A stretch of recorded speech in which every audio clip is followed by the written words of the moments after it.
I gotta say, man, sometimes living in Taipei, it can feel like you're just living in a great big concrete box. No access to nature. Steel and concrete. Shit. Okay. I was gonna come out at the top and show that, we're not really in a concrete jungle, but then the mirror gave it away, didn't it?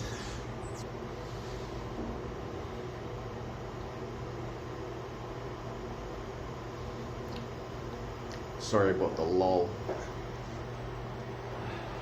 Thought we were closer than we were. Yeah, so when I did the shit, this doesn't look good at all either, does it? Ugh. Sorry, not the best weather.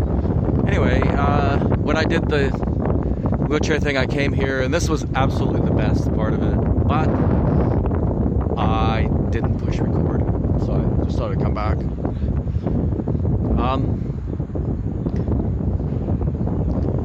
I'd say there's like 150